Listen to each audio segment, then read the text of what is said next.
بفضل الله. بسم الله الرحمن الرحيم. الحمد لله رب العالمين، وصلى الله على سيدنا محمد وآله الطيبين الطاهرين.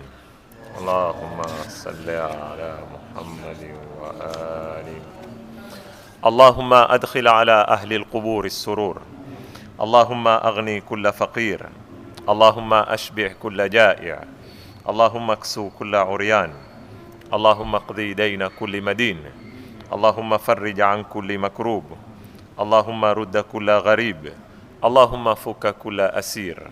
اللهم أصلح كل فاسد من أمور المسلمين. اللهم اشفي كل مريض. اللهم سد فقرنا بغناك. اللهم غير سوء حالنا بحسن حالك. اللهم اقضي عنا الدين وأغننا من الفقر إنك على كل شيء قدير. اللهم اشرح بالقرآن صدري، واستعمل بالقرآن بدني، ونور بالقرآن بصري، وأطلق بالقرآن لساني، وأعني عليه ما أبقيتني، فإنه لا حول ولا قوة إلا بك. يقول الله سبحانه وتعالى: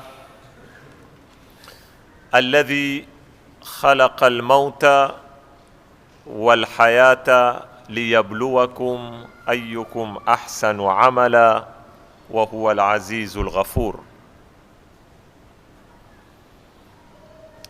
Tuko katika mauti ambayo mtumi wetu Muhammad sallallahu alayhi wa alihi wasallam ameyasifu kwamba ni awalu manzilin min manazili al-akhirah wa akhiru manzilin min manazili dunya, ndiyo mashukio ya kwanza katika mashukio ya akhira na ndiyo mashukio ya mwisho katika mashukio ya dunia. Mauti kama nilivyozungumza ni siri isoeleweka, kama vile mwanadamu mpaka leo hajaweza kuelewa maana ya uhai. Kwa nini kiumbe kikawa hai, na uhai ni kitu gani kinachotembea katika miili yetu?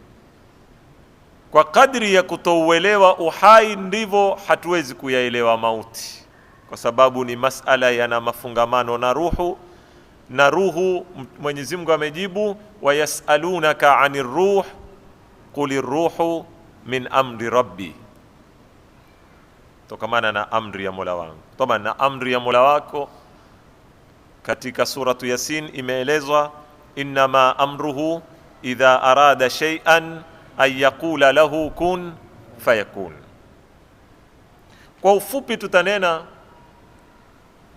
kufa ni kuepuka ruhu ikaiwata mwili, ile ruhu ikaondoka katika mwili, kama nilivyopiga mifano ya nguvu ya umeme inavokuja ikaingia kwenye feni likazunguka, inavokuja ikaingia katika gulopu ikawaka, inapokuja ikaingia katika muandi ikawasha. Japokuwa ile nguvu ya umeme twaikubali iko na twaiamini iko, na hakuna asubutuo kunyosha mkono wake kuidara, lakini hakuna amezoiona wala hatuielewi maumbile yake iko namna gani.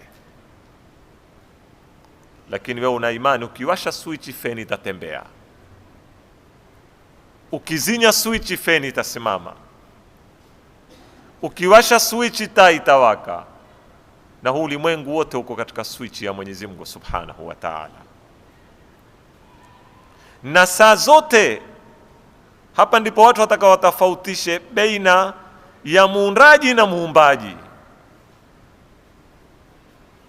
Fundi akishakujenga nyumba au fundi sarumala akishakutengeza kitanda, mujarradi wa kumalizika kile kitanda hakimuhitaji tena ule fundi.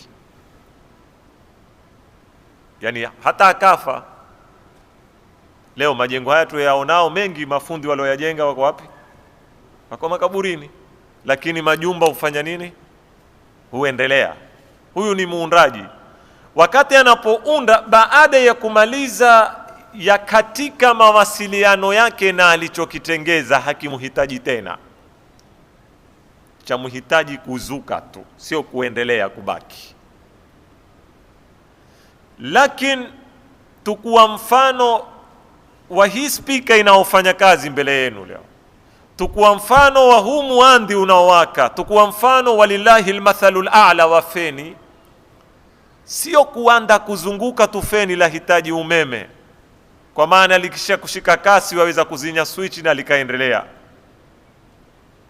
Ni sharti kila nukta na kila lahdha lipokee nini? Nguvu za kulifanya liendelee kusukuma. Ndio al-Imam Zainul Abidin alayhi salam katika dua zake amwambia Mwenyezi Mungu Subhanahu wa Ta'ala, Allahumma la takilni ila nafsi tarfata ain, e Mola, usinitegemeze kwa nafsi yangu kwa kadri hata ya kupepesa, yani hata kwa nukta moya au lahdha moya, usiniate peke yangu, usikate mawasiliano yako na mimi, kwa sababu ukifanya hivyo, liannaka in wakaltani ila nafsi tarfata ainin halat, katika mawasiliano ya Mwenyezi Mungu tutaangamia. Na hii ndio tutakuja kuifahamu maana ya Ar-Rahman katika bismillah. Mpaka kafiri bali tunapoambiwa katika tafsiri za madrasa, Ar-Rahmani, mwenye kurahamu wema na waovu ulimwenguni, kila kitu cha muhitaji ya Mungu, kwa sababu akizinya zipoa zake, akikata madadi zake, hakuna kitu chaweza kutembea na chaweza kuendelea. Kwa hivyo mauti ni infisalu ruhi anil jasad, na kila mtu atakufa, na hakuna atakayekuvuliwa na kanuni hii kama nilivyozungumza yana. Lakini kwa nini twayaogopa mauti? Kwa nini? Jana nilizungumza kuna sababu nyingi. Sababu ya kwanza ni aljahl, ni kwamba sisi tuna uwinga katika kuyafahamu mauti, tumeyafahamu makosa, na kupitia ufahamu wetu wa makosa wa kuyafahamu mauti, taswira tulizonazo zimebuni khaufu katika nafsi zetu, sababu mwanadamu hapendi adam, pendi kitu kuondoka, na matatizo yote yatokamana na adam. Maskini ni adamul mal, hana senti. Maradhi ni adamu siha, kiza ni adamu nur. Kila matatizo utayaona yarudi kwenye nini? Kukosekana. Sasa mwanadamu atukia kitu kukosekana, na alipokuja kuelewa kwamba kufa ni nini, ni kukosekana, lazima ayaogope mauti. Lakini tukimsoma Mtume alivyotufahamisha, la, kufa si adam, kufa ni intiqalun, ni kugura. Twatoka kwenye ulimwengu twaingia kwenye ulimwengu mwingine. Akhiru manzilatin min manazili dunya wa awwalu manzilin min manazili akhirah, au kama hadithi niloisomayana ya bwana Mtume aliopokewa na mjukuu wake al-Imam al-Hussein, Mtume aliposema, inna dunya sijnul mu'min wa jannatul kafir wal mautu jisru haula'i ila jannatihim wa jisru haula'i ila jahimihim ma kadhabtu wala kudhibtu. Asema ulimwengu ni jela kwa Muislamu na ni pepo kwa kafiri. Hizi hadithi watu wengi uzifahamu makosa, kisha huja kukabuniwa nadharia za makosa katika hadithi hizi. Tukwambia asa ikiwa ardhi, ikiwa dunia sisi kwetu njela, ndani kukuzengia senti, ndani kufanya kazi, pita ndia tu hapa. Hizi mfikra za makosa. Hata ukawa ni tajiri namna gani katika hii dunia, uko katika jela. ukilinganisha na maisha ya wapi? Ya akhira. Haimaanishi kwamba dunia ni jela tuiadhibu nafsi zetu, tusivae, tusile zizuri, tusifanye kazi tukazengea senti. Hizi fikra za makosa. Halalan bila shaka. Juzi tumeambiwa hapa katika baadhi ya muhadhara, qul man harrama zinata Allah. Nani, hebu niambie, nani amekuja kuharamishia paka tufai kula chapati paka ule mikate mikavu?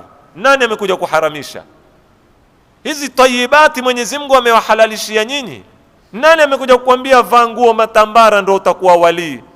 Nani amekuja kukwambia vaa nguo isokuwa na pasi chafu ndio wewe utakuwa unatakwa, na vaa nguo mzuri atakuwa yeye ni nani?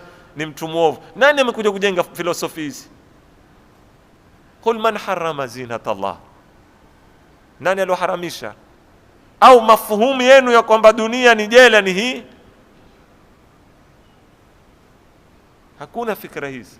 Fikra ni kutafuta halali, si kujepa, kula za halali. Na Uislamu wataka mali, na Uislamu hauwezi kutoboa kwa Allahumma salli peke yake, wala kwa kuweta dhikri peke yake. Uislamu ikiwa wataka kupambana, wataka elimu, elimu si bure. Uislamu ikiwa wataka kupambana, wataka mipangilio na mambo sampuli mbalimbali, wataka pesa, si bure. Na angalia aya zote za jihadi zimeanza kwa mali, kisha zimeleta nini? Nafs. Bi amwalikum wa anfusikum, bi amwalikum wa anfusikum, kwa mali. Sasa mali tutayapata vipi ikiwa hatufanyi kazi? Mali tutayapata vipi ikiwa itakuwa senti ni kinyume cha takwa? Na nyinyi mwatuambia katika tarikhi kwamba watu wengine kwa sababu ya mali ndio walisikilia daraja kubwa ambazo sisi hatuwezi kuzisikilia. Si huambiwa kuna baadhi ya zita khalifa watatu Uthman bin Affan aliyeta mali mingi sana, mpaka Mtume akamwambia ma dharra Uthmana ma faala ba'da al-yawm, yani akampa leseni free check, yani open check ya kuja.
Atakavyo kwamba hayamdhuru tena atakao kuyafanya baada ya yeo.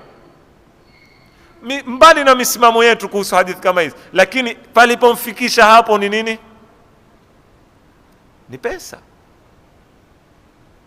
Vipi leo sisi tunakuja kujenga kwamba pesa ni adui? Kwa hivyo adunia sijnul mu'min, nisitoke kwenye mada, ikilinganishwa na akhira, namna utakavyokuwa na raha hapa hailinganishwi na raha ya wapi? Ya akhira.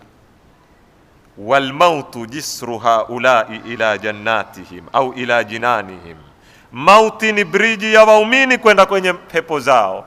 Wa jisru haulai ila jahimihim, na ni briji ya makafiri kwenda katika moto wao wa jahannam.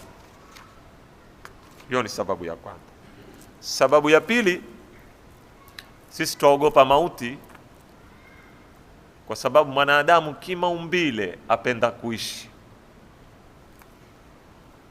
Kimaumbile, katika tabia za maumbile. Na kama mwakumbuka, dalili hii ni moja nimeitumia, ni dalili ya kuthibitisha kiyama.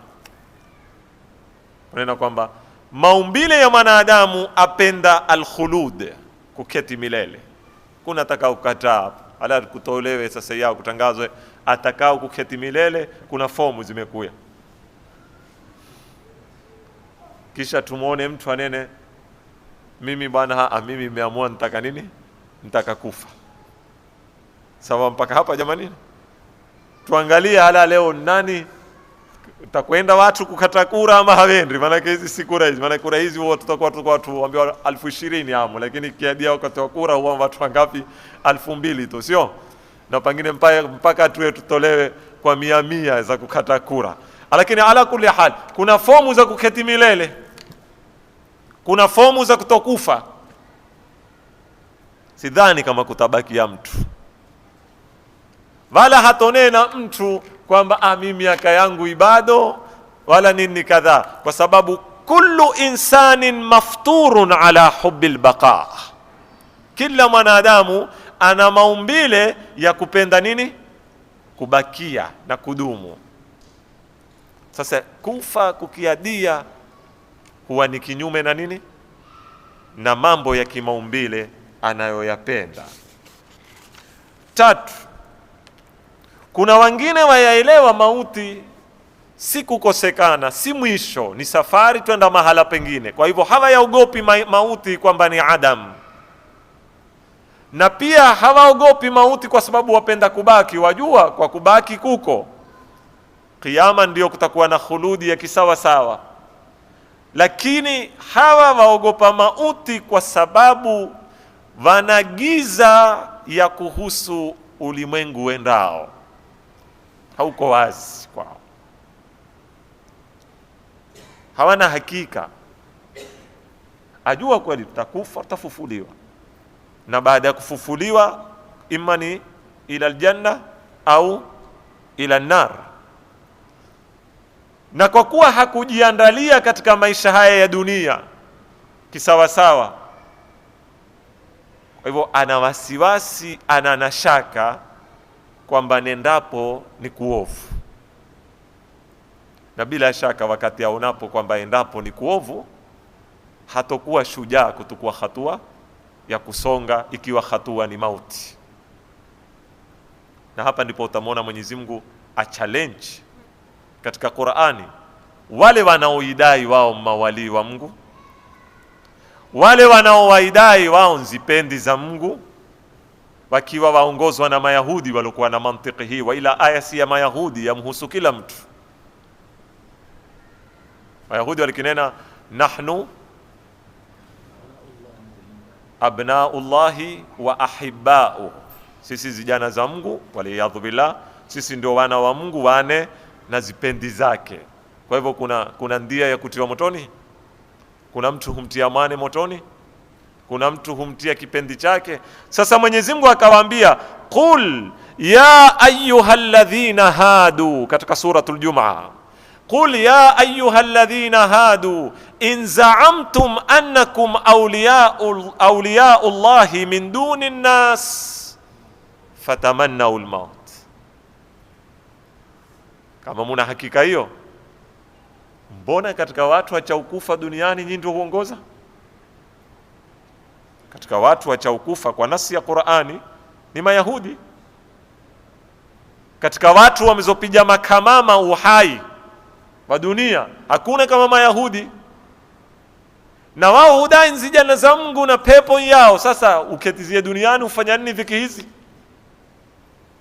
Fatamannaw al-mauta in kuntum sadiqin, hebu tamanini mauti, muombeeni Mwenyezi Mungu, ya Rabbi tukua roho zako twende. Kisha Mwenyezi Mungu anena wala yatamannawnahu abadan, hawatoyatamani. Na kila mwenye tabia hii na ukuya hapa mbele hawezi kutamani mauti, lazima yaogope mauti. Kwa sababu gani? Bima qaddamat aydihim wallahu alimun bidhalimin. Ajua parcel zilotangulia si nzuri. Niwaambia jamani, ni kule hakuna mapia, ni tukipekacho hapa hutungoja kule. Kile unachokipeka Mwenyezi Mungu atuambia ayyuhalladhina amanu taqullaha waltanzur nafsun ma qaddamat lighad, kile ulichotanguliza kesho. Wama tuqaddimu li anfusikum min khairin tajiduhu inda Allah. Na nitakuya inshallah, kuna nadharia zimekuya kwamba yale malipo tutakao kwenda kulipwa siku ya kiyama ni yale yale matendo yetu yatabadilika yawe starehe. Hii wanaita tajassumul a'mal katika ilmu al-aqaid. Ile ile swala unayoiswali ile ile ndiyo itakaokuwa ima nyumba yako au bustani yako au mti wako au tunda lako utakalokula, ile ile. Na aya ziko swariha ukiziangalia katika nadharia hii, sitaki kuyatangulia mambo. Mwenyezi Mungu atuambia fa amma wa man ya'mal faman ya'mal mithqala dharratin khairan yara wa man ya'mal mithqala dharratin sharran yara. Lile ovu utakalokulifanya hapa utakwenda kuliona lile lile, sio kuona malipo yake. Lile tendo lenyewe utakwenda kulidirika la kungoja, likiwa ni lema ama likiwa ni baya. Na aya nyingi, wawajadu ma amilu hadhiran, katika suratul Kahf, watayapata yale walioyafanya yasimeme, ndio utungoja, utupokea, utuambia ahlan wa sahlan. Amali zetu ndio zitatupokea. Na hii ni nadharia muhimu sana, kwa sababu nadharia hii yatatua matatizo mengi yatakayokuja kwenye kiyama kuhusu uadilifu wa Mwenyezi Mungu. Mfano, kuna watu wanena mtu naasi umri wote atakaokuishi miaka mingapi? 70, 80, 100. Itakuwaje umweke mtu huyu motoni miaka maelfu ya miaka? Hakuna uadilifu, hakuna tanasubu baina al-iqabi wa baina adh-dhanb. Baadhi ya wana filosofi watupa ishkalizi kwamba mtu amfanya dhambi kwa dakika 5 adhibiwe nyaka 1000. Wenenda tu leo pale kotini usikie jaji kwambia pandisha kesi ya kwanza, mmefanya nini? Imejepa kuku, simandesha kwa mara kwa kutolea kesi cha kujepa kuku, miaka 20 ndani. Salala watu wote tanena, hakuna uadilifu. Hakuna uadilifu. Sasa wameitupa ishkali hii kwamba vipi Mwenyezi Mungu Subhanahu wa Ta'ala ataadhibu watu zaidi ya makosa? Si khalidina fi nnar. Tutakuja kuijibu hii, lakini katika msingi wa kujibu swala hili ni hii nadharia ya tajassumul a'mal, kwa sababu malipo ya peponi si malipo ya kupangwa, ni malipo yatengeza mwenyewe. Tawapa mifano. Mtu apande sakafuni hapo sofa kule mnarani, aitose, tatukua dakika ngapi paka kusikilia tini? Dakika moja? Amfanya kosa kwa dakika ngapi? Kwa dakika moja. Ameparalyze maisha yake, tutamlaumu nani? Kwa sababu yale yaliyojiri ni tukio la tendo lake. Hakuketi jaji na wakili akanena huyu umeitosa, tutamvunda guu.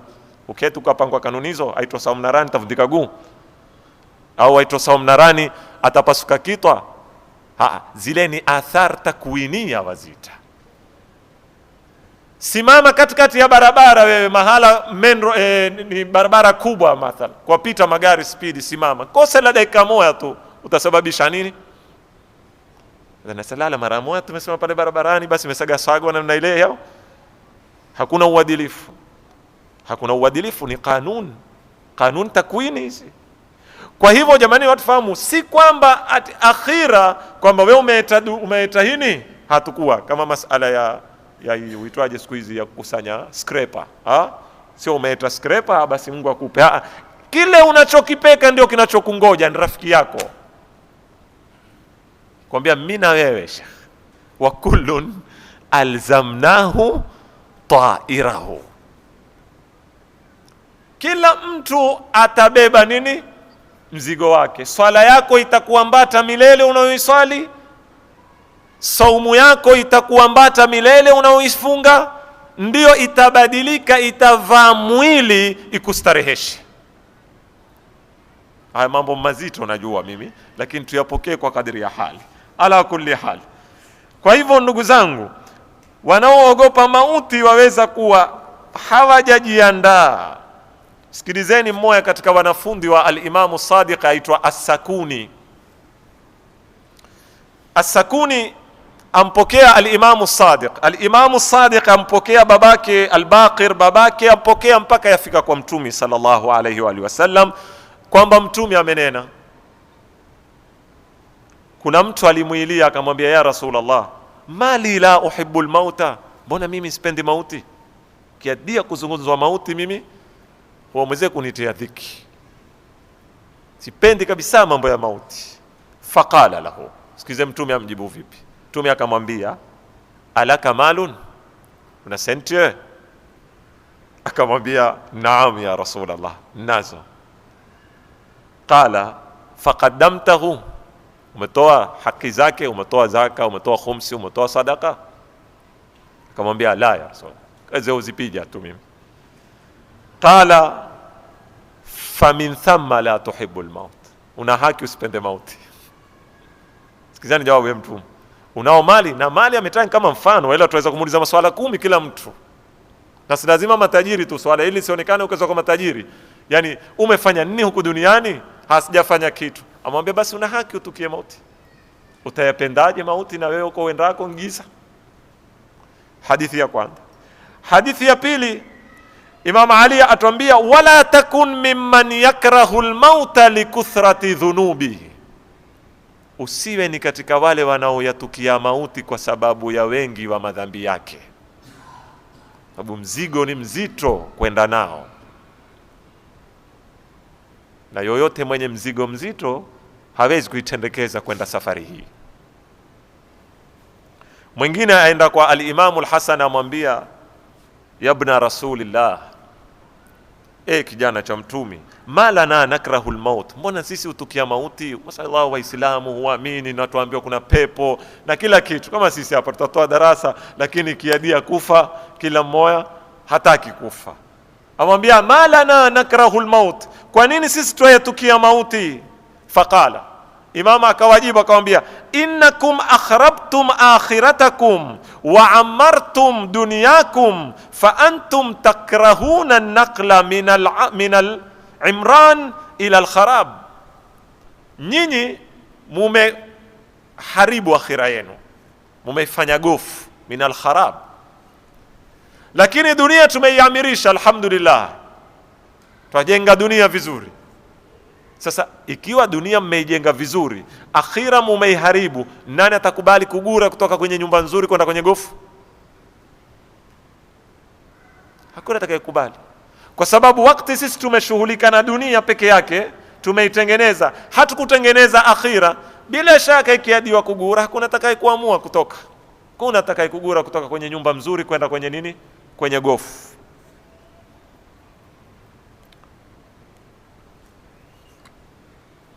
Katika hadithi ya mwisho inaowazungumza watu wanaogopa mauti,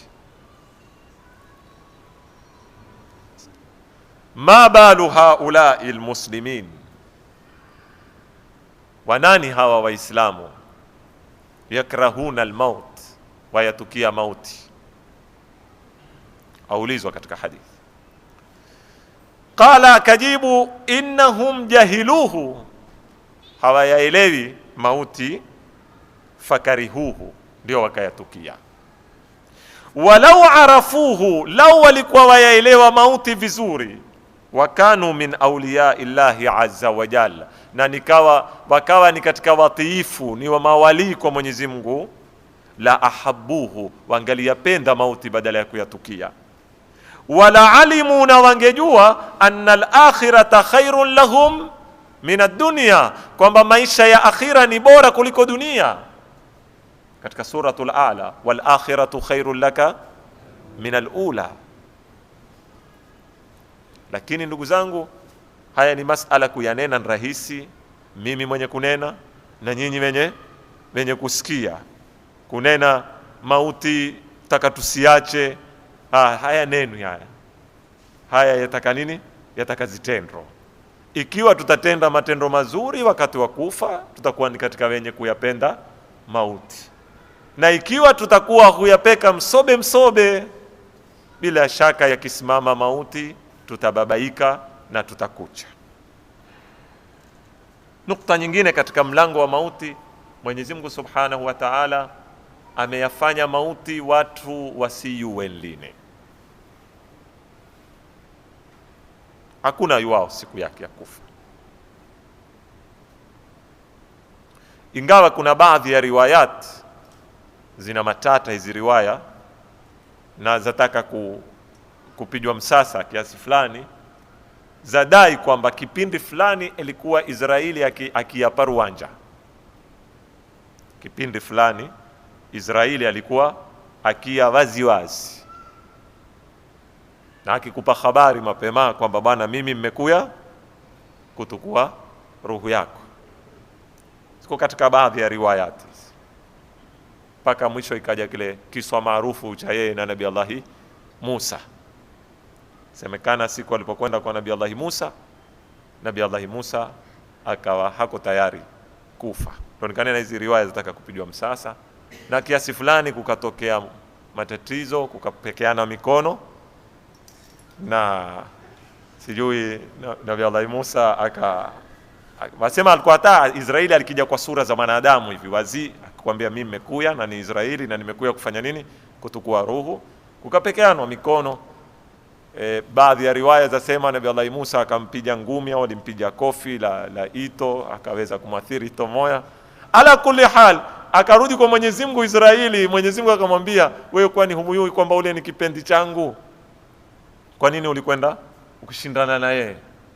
Almuhimu, ile hadithi yanena kulikuwa na ngamia, sijui ni ng'ombe, akaambiwa Nabii Allah Musa aweke mkono wake, kwa hivyo yale manyoya yatakao kutuka chini ya mtanga mkono wake ndio umri amezompa Mungu. Taban hizi riwayati kidogo zataka kuangaliwa, kwa sababu zaangusha cheo cha mtumi, kisha masala ya kupigana Nabii Allah Musa na Israeli na nini na ni oda yatoka kwa Mwenyezi Mungu. Ala kulli hal, lakini hatujui lini. Wama tadri nafsun bi ayi ardhin tamut. Na kuna falsafa kubwa jamani ya kutoyua, ni neema ya kutoyua. Lau kila mmoja sasa yao akapoa habari, inshallah na iwe baada ya miaka 5, inshallah, si lazima iwe leo kwa kesho, uambiwe 2015 tarehe fulani mwezi fulani, kuandia yeye osheko huko kitandani. Leo utasikia waliaadhu billahi, Mungu atulinde na haya maradhi. Leo waweza kupata mtu ana maradhi ya ukimwi, hutembea hana habari, sikuambi wapo yeye una ukimwi ndio huanza kufa. Ingawa sineni kwamba watu wasiyue, kujua ni muhimu, kwa sababu haya maradhi yataka kuitunga, yataka ndia zake, tusifanye nini. Watu watakuwa hawana raha, manake ni kama nightmare, simande wenye kunena, ni kama kabusi imekusimamia mbele yako, kila utakalo kulifanya itaregesha maendeleo. Ulikuwa upanga nyumba, sasa ujenga nyumba, mimi baada ya miaka 5 nitakufa, tanifani nini? Utakuwa una shamba hulima, hupanda mnazi watakanyaka 10 kuanza kutoa madafu. Mimi inshallah 2015 ndao zangu. Ina maana gani mimi mpande mnazi? Ina maana gani mpande mwembe? Ina maana gani? Tasimamisha maendeleo ya nini? Ya dunia. Na sisi hula za walizojenga, na sisi tuwajengea watakaokuya, ikiwa kila mtu takula zake hatuli sute. Na hapa ndipo mahala watu watakawafahamu sunna ya maisha. Walioyalima wazee wetu ndio hula sisi, na tutakao kuyalima sisi watakula. Kwa hivyo mtu asifikirie kupanda shamba yeo atie minazi atie miembe kwamba ati wewe ndio utakuya kufanya nini, kuyasanifu mambo yale. Kizazi kitakachokuya sisi, ile miembe ngowe iliyoko na hukureye Mahamara siyo na Bwana Ali na Bwanyekai na Dodo, ingawa siku hizi tumekuwa huikata tukiifanya nini, mbao, kisha tukinena wazee walikuwa wamelala. Sisi tumeamka leo hukata miti walioimeza wao tukiifanya mbao. Sawa mpaka hapa? Wale waliokuwa walolala, wale walikuwa hawana la kufanya, ndio wametuatia majumba ambayo sisi leo huyazanya mpaka milioni 15 na milioni 20. Hakuna tulioijenga sisi katika yale tuyazanyayo ambayo yametutajirisha mengine kutupa nini. Ala kulli hali, yale walijenga walitujengea sisi, na sisi tutajenga kuwajengea. Na hapa ndio Mtume akakwambia akhira isikustopishe kufanya kazi duniani. I'mal lidunyaka kaannaka ta'ishu abadan wa'mal li akhiratika kaannaka tamutu ghadan. Unapofanya mambo ya dunia yako, biashara yako, makulima yako, kila kitu chako, fanya kama ambao umekuja kuguria hapa ulimwenguni, huondoki tena. Jenga. Hata zile lugha jamaa, sasa ule hujenga tu utakwenda nazo wapi? La, si tumeitwa kuiamirisha ardhi Sheikh. Fahamike, si za kujepa wala si za kunini, si za kudhulumu, za halali. Tumeitwa tuiamirishe ardhi. Kwa hivyo fanya kama uloguria, lakini na ukiingia kwenye ibada fanya kama ambao umepata habari kesho ndio safari. Na hivi ndivyo utaweza kubalance. Nani anaitoa ruhu? Tukiziangalia aya ziko sampuli 3. Kuna aya za nena Mungu mwenyewe moja kwa moja ndio anaochukua ruhu yake. Allahu yatawaffa al-anfusa hina mautiha yumitu wa yuhyi. Hizi aya zote zinakwambia Mungu moja kwa moja ndiye anayezifisha nafsi wakati wa kufa. Sampuli ya pili utaona kuna aya yatuambia kuna malaika mmoja, yeye ina lake ni malakul maut, ndiye anaitoa ruhu. Qul yatawaffakum malakul maut alladhi wukila bikum, atawafisha nyinyi malaika wa mauti alowakilishwa kutoa ruhu. 3, kuna aya za sema malaika wengi, hii malaika mmoja. Mfano alladhina tatawaffahumul malaika, wale wanaofishwa na malaika, au tawaffathu rusuluna, wale wanaofishwa na tuma wetu, yani malaika. Sasa ni nani anayeua? Bila shaka anayeua ni Mungu. Mungu ndio anauhuisha na Mungu ndio anaoua. Na mtu akaenda akisoma suratu Naziati kwa urefu, nikitaka kuiandama itakuwa ni masala marefu, lakini suratu Naziati mpaka ufike katika falmudabbirati amra, Mwenyezi Mungu awaeleza wizara za malaika kwa lugha za kieo. Mungu amekataa katika ulimwengu huu kuyaendesha mambo kwa nguvu tu moja kwa moja. Aweza kuhuisha, aweza kufisha, aweza kuteremsha mvua, aweza kutumiliza mitumi, aweza kuteremsha zitabu, aweza kufanya yote, hata kimsaada hata wa malaika mmoja, hata Israeli wala Jibrili wala Israfili wala Mikaili wala paka mwisho. Lakini ametuonesha mpaka katika kuumba, Mwenyezi Mungu ameumba kwa siku 6. Kwa nini aumbe kwa siku 6? Kwa nini? Umejiuliza swala hili? Ni kwamba kazi ilikuwa ni ngumu, ikabidi afanye siku 6 mpaka Jumapili apumzike kama wanavyonena? Mungu aweza kuumba mbingu na ardhi kwa nukta moja, bali hata nukta moja ni kuchelewa. Ni kun fayakun. Na kun fayakun kama anavyoifasiri Imam Ali, anena la bi lafdhin, si kwa neno, haneni kun. Pia akinena kun amechelewa.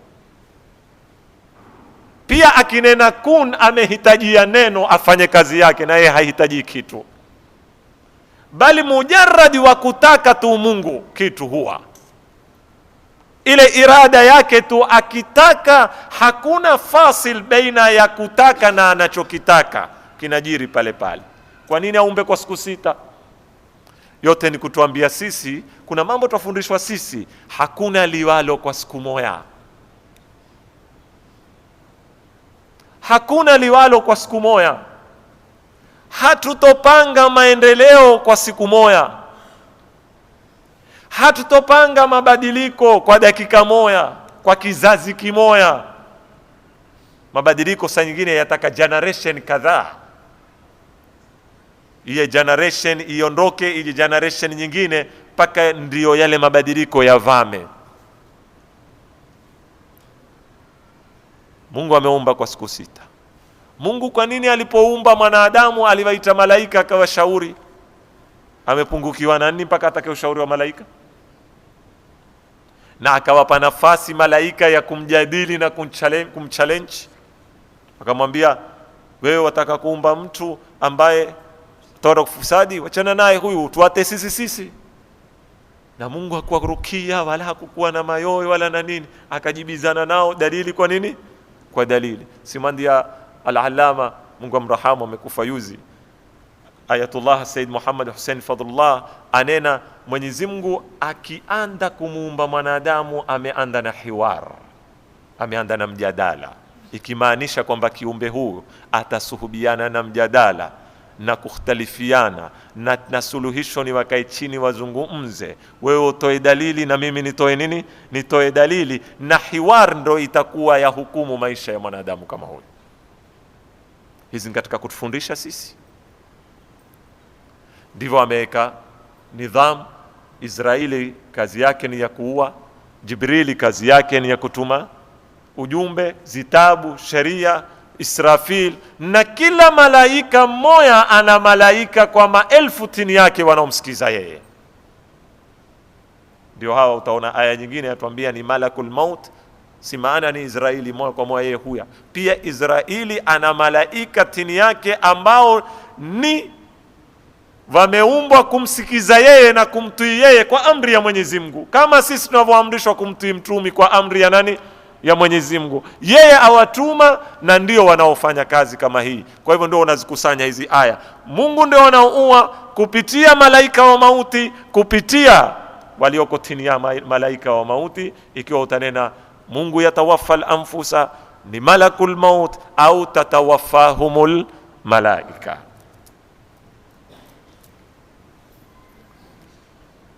Kwa hivyo mauti tuyaogope, tusiyaogope, yatakuya.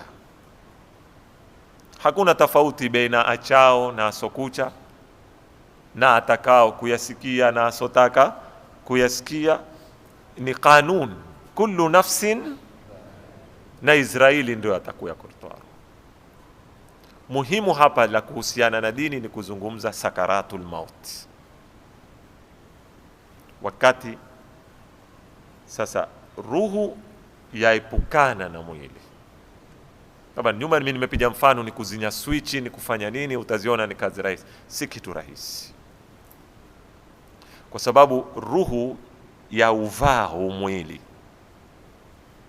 ya uvaa huu mwili, yaingia katika kila sehemu, yaingia katika mwili wako, katika cells zako, katika kila eneo, yajisambaza ruhu. Wakati inapotoka ile ruhu, ni kama wakati wewe unaposhika mti wataka kusumua kwenye ardhi, umezotoa mizizi ile ambayo imekwenda katika kila pembe. Au wakati ule daktari anapotia koleo kutaka kulisumua lile nini, lile gego limezoshika, sababu ile ruhu imeoana na kiwiliwili, sasa zataka kuepukana. Si amalia yasira kama kuzaa. Nimewaambia kuzaa si rahisi, ingawa sisi huwa tukiombeana Mungu, tukimwambia inshallah Mungu atakufungua salama. Wanawake watu wazima wakiwaombea, wewe kufumba na kufumbua kama kushumua tu, umemtoa kijana. Na alhamdulillah kuna baadhi ya wanawake Mwenyezi Mungu akawasahilishia, yakawa mazazi yao ni mazazi mapesi. Ukasikia alhamdulillah, tunaona hata mpokezi haya amemtoa yeye mwenyewe kijana. Kuna na wengine ukawaona huzaa nyumba watu watenda mbio, sasa pengine kumetukua masaa 3, 6, wengine pengine kama ni mpia kaanda kutoka usiku bado, kumbe si utungu, kumbe ni hiao, mara ataka kuhara, mara ataka kadhaa, hubabaika. Yani nawaitia taswirat. Ndivyo pale waje duniani, sasa twatoka Mwenyezi Mungu atuambia, au utaona hata waja wema kabla kwa Mwenyezi Mungu kipindi hiki wamekijali. Mwangalie Nabii Allah Isa, uko ndani ya mlezi, alijiombea Mungu yeye, alinena wassalamu alayya yawma wulidtu, siku ndozaliwa, siku ngumu, wa yawma amutu, na siku nitakao kufa, siku ngumu. Bado kuna na stage ya tatu ya kuzawa upya, wa yawma ub'athu hayya, na siku ya kutoka tena kaburini kuya maishani, si siku rahisi pia. Hizi ni mawaqif tatu hizi. Hata kwa upande wa Nabii Allah Zakaria aliambiwa wasalamun alayhi yawma ulida wa yawma yamutu wa yawma yub'athu hayya. Kifo kina shida. Shida ya kifo iko takriban pande tano. Kwanza, ile ruhu yenyewe kutoka tunaoita sakaratul maut, zituko zake ni sampuli mbali, takuja kuzizungumza insha Allah kulingana na riwayat. Pili, zilio za watu wako. Maiti akisha kuzinda ito, akisha kuonekana huvuta kwata, ukawa pengine jamaa wameianda na Yasin, ikawa sasa kuna jana wa kike, jana watoto, usione kwamba mambo yale yapitikao wao huwaweza kuona wewe huyaone, lakini wewe yako hadhiri mbele ya mato yako. Waliona lile babaiko la wano la nduzo, waangalia pengine kuna jana mayatima, waangalia nini, zile zote pia ni msiba mwingine. Ile shiddatu bukail ahl, kuagana, time ya kuagana time ngumu sana. Tatu, kiwa na umetuma una nazipeni zako, umekwenda mbio una nazijumba zako, kwa upande wa pili sasa warudi waangalia na mali yako, yatakwenda sawa, yatatumiwa sawa, yatarushwa mtu, atafanywa kadhaa, kwa sababu sasa umeanda hisabu nyingi, wendao mahala watakwenda kujibu yale mali yalikwenda vipi. Nne, kibabaiko cha kukabili ulimwengu mpya ambao wendao utokako hali sampuli hini na twendako hatujui, sijui nitapokewa vipi huku nendako. Waingia katika ulimwengu wa akhira, ni ulimwengu mpya, hatuna hakika nao uko sampuli gani. Tano, na Israeli usimeme na humjui atahudhuria kwa sura gani. Baadhi ya riwayat huya kwa pambo zuri, huya kwa ndia ukimuona atabasam, huya kwa ndia ukimuona yale maudhiko ulionayo yote yakatulia, akawa huja akikubashiri. Katika baadhi ya riwayati wengine huwaendea kwa zitisho, huwaendea na sura za kuwababaisha. Ndio ile aya inayotuambia wale ambao kwamba istaqamu, sio qalu rabbuna Allah thumma istaqamu tatanazzalu alayhimul malaika alla takhafu. Wakati hufa malaika upanda wakishuka wakimpoza ule na wakimpa confidence, wewe uko salama, wewe ndao wangojewa, wapokewa wewe. Alla takhafu, usiwe na hofu, wala tahzanu wa abshiru, kimwambia ndio haya mauti sawa atansahilishia huko nendako, mwambia wa abshiru bil janna. Angalia hizi zinavyojibiwa, wa abshiru, wendako salama, huku ntokako, nahnu fil hayati dunya.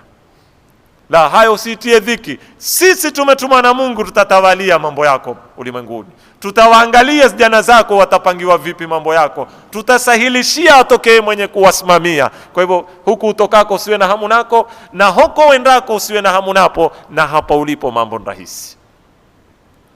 Hawa lakini ni watu gani? Alladhina qalu rabbuna Allah, ni wale walionena Mola wetu Mwenyezi Mungu, thummas, kisha wakakita, wakawa na msimamo katika imani ile, yakaoana wanayoyanena na wanayoamini na wanayoyatenda. Hao ndio watakao kuwa na mambo kama haya, na Mwenyezi Mungu Subhanahu wa Ta'ala atusahilishie katika zituko kama hizi. Na insha Allah Ta'ala kesho nitaendelea kumaliza hichi kipande kilichobaki katika sakaratul maut. Ni mahala muhimu sana tusimame katika kuziea nafsi zetu na kuzitayarisha katika safari hii, na Mwenyezi Mungu atatujalia min alladhina yastami'una alqawla fayattabi'una ahsana.